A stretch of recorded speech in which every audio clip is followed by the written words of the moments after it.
Hello friends, ഇന്ന് ഞാനിവിടെ റെഡിയാക്കിയിരിക്കുന്നത് ചക്ക എലിശ്ശേരിയാണ്. ചൂട് കട്ടൻ ചായക്കൊപ്പം കഴിക്കാൻ പറ്റിയ അടിപൊളി ചക്ക എലിശ്ശേരി.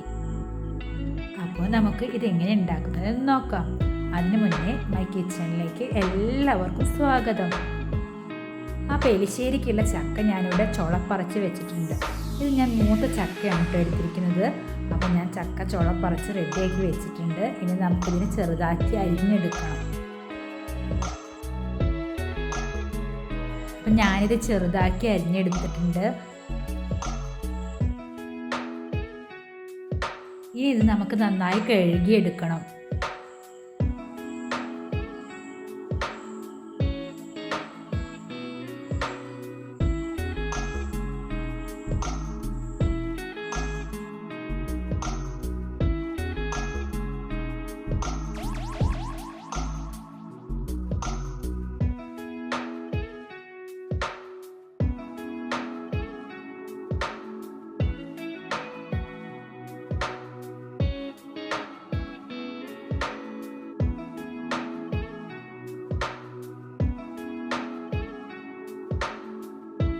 ഈ കഴുകി വെച്ച ചക്ക നമുക്ക് കുക്കറിലിട്ടിട്ടൊന്ന് വേവിച്ചെടുക്കണം.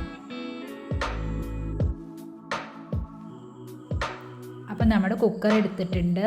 ഇനി നമുക്കിതിലോട്ട് കഴുകി വെച്ച് നമ്മുടെ ചക്ക അതിലോട്ട് ഇട്ട് കൊടുക്കാം.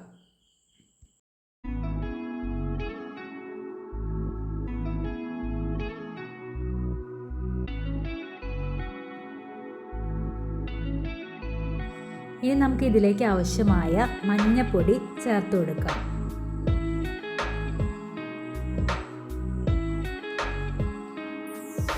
പിന്നെ എരിവിന് ആവശ്യമായ മുളക് പൊടിയും ചേർത്ത് കൊടുക്കാം.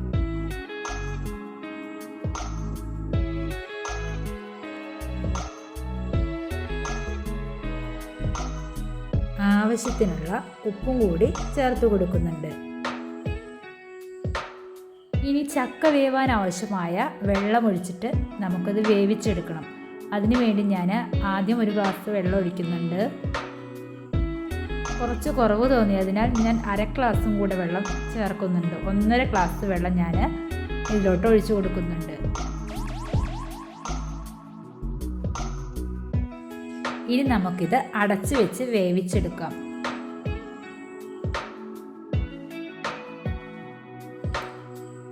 അപ്പം ഞാൻ കുക്കർ വെക്കുന്നത് കറണ്ട് അടുപ്പിലാണ്.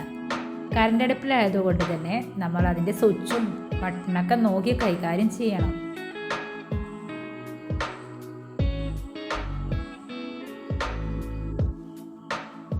അപ്പോൾ നമ്മുടെ ഒരു വിസിൽ വന്നിട്ടുണ്ട്. രണ്ടാമത്തെ വിസിലും വന്നു കഴിഞ്ഞു.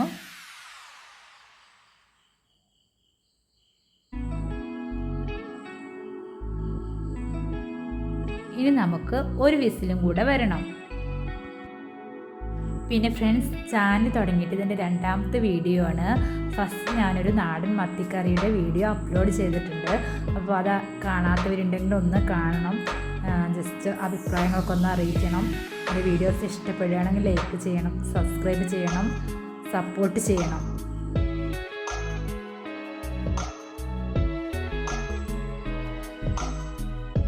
അപ്പോൾ നമ്മുടെ 3ാമത്തെ വിസിലും വന്നു കഴിഞ്ഞു. 3ാമത്തെ വിസിലും വന്നു കഴിഞ്ഞാൽ നമുക്ക് കുക്കർ ഓഫ് ചെയ്യാം. ഇനി നമുക്ക് എലിശ്ശേരിയിലേക്ക് ചേർക്കാനുള്ള നാളികേരം അരച്ചെടുക്കാം. അതിലേക്ക് കുറച്ച് ജീരകവും 2 വെളുത്തുള്ളിയും ചേർത്ത് കൊടുക്കുന്നുണ്ട്. ഇനി ഇതൊന്ന് നമുക്ക് മിക്സിയുടെ ജാറിലേക്ക് ഇട്ടിട്ട് അരച്ചെടുക്കാം. ഇത് നന്നായി പേസ്റ്റാക്കി അരയ്ക്കേണ്ട ആവശ്യമൊന്നുമില്ല. ജസ്റ്റ് ഒന്ന് അരച്ചെടുത്താൽ മതി. ആവശ്യത്തിന് വെള്ളം ചേർത്ത് നമുക്കത് അരച്ചെടുക്കാം.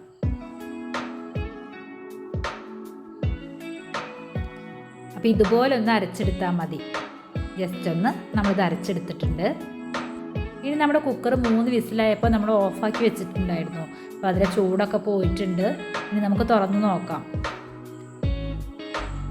അപ്പോൾ നമ്മുടെ ചക്ക വെന്തിട്ടുണ്ട്. ഇനി നമുക്കൊരു കയ്യിൽ ഉപയോഗിച്ചൊന്ന് ഇളക്കി കൊടുക്കാം. ഒന്ന് ഉടച്ച് ചേർക്കാം. നമ്മുടെ ചക്ക നന്നായി വെന്തിട്ടുണ്ട്. കറക്റ്റ് 1.5 ഗ്ലാസ് വെള്ളം കറക്റ്റാണ് നമ്മുടെ ഈ ചക്ക വേവാനായിട്ട്. അപ്പോൾ ഇതിനൊന്ന് നന്നായി ഉടച്ചു കൊടുക്കുന്നുണ്ട്. നമുക്ക് എലിശ്ശേരിക്ക് ഒന്ന് ഉടഞ്ഞ് വേവണം. പിന്നെ അതിലോട്ട് നമ്മൾ അരച്ച് വെച്ച നാളികേരം കൂടെ ചേർത്ത് കൊടുക്കുന്നുണ്ട്. കുറച്ച് വെള്ളം കൂടി ചേർത്തിട്ട് നമ്മുടെ മിക്സി ഒന്ന് ചുഴറ്റിയിട്ട് നമുക്കതിൽ ഒഴിക്കാം. ആവശ്യത്തിന് വെള്ളം നമുക്കൊന്ന് കുറച്ചാക്കിയിട്ട് നമുക്ക് ഈ ചക്കരിശ്ശേരി ഒന്ന് ലൂസാക്കിയെടുക്കാം.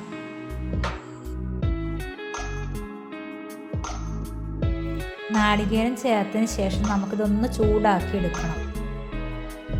ഇനി നമുക്കിത് വറവിടാണ് വേണ്ടത്. അതിന് വേണ്ടി നമുക്ക് ചീഞ്ചട്ടി ഒന്ന് ചൂടാക്കണം. അപ്പോൾ ചീഞ്ചട്ടി ഞാൻ അടുപ്പിലാണ് വെച്ചിരിക്കുന്നത്. അപ്പോൾ ചീഞ്ചട്ടി വെച്ചു. അതിലേക്ക് ചീഞ്ചട്ടി ചൂടായപ്പോൾ വെളിച്ചെണ്ണ ഒഴിച്ചു കൊടുക്കുന്നുണ്ട്. കുറച്ച് കടുക് ഇട്ട് കൊടുത്തു. കടുക് പൊട്ടി തുടങ്ങിയാൽ നമുക്കതിലോട്ട് കറിവേപ്പില ഇടാം. അപ്പോൾ കടുകൊക്കെ പൊട്ടി തുടങ്ങിയിട്ടുണ്ട്. ഇനി നമ്മുടെ കറിവേപ്പിലയും കൂടി ഇട്ട് കൊടുക്കുന്നുണ്ട്. ഇനി നമ്മുടെ ചക്കിലിശ്ശേരി നമുക്ക് അതിലോട്ട് ഇടാം. അപ്പോൾ വറവിക്ക് നമ്മുടെ ചക്കിലിശ്ശേരി നമ്മൾ ചേർത്തു. ഇനി നമുക്ക് നേരെ അതങ്ങ് നമ്മുടെ കുക്കറിലേക്ക് ചേർക്കാം. അങ്ങനെ നമ്മുടെ ചക്കിലിശ്ശേരി വറവിട്ട് കഴിഞ്ഞു. ചക്കിലിശ്ശേരി റെഡിയായി കഴിഞ്ഞു. ഫൈനലി നമ്മുടെ ചക്കിലിശ്ശേരി റെഡിയായി കഴിഞ്ഞു. ഇത് ചൂട് കട്ടൻ ചായക്കൊപ്പം കഴിക്കാൻ അടിപൊളിയാണ്. മാത്രമല്ല ചോറിൻ്റെ കൂടെയും ഇത് കഴിക്കാൻ നല്ല ടേസ്റ്റിയാണ്. അപ്പോൾ നമ്മളിത് ഒരു പാത്രത്തിലോട്ടൊന്ന് വിളമ്പാം. അപ്പോൾ ഇന്നത്തെ വീഡിയോ ഇത്രയേ ഉള്ളൂ. ഇഷ്ടമായാൽ ലൈക്ക് ചെയ്യണം, കമൻറ്റ് ചെയ്യണം, സബ്സ്ക്രൈബ് ചെയ്യണം. Tata bye bye.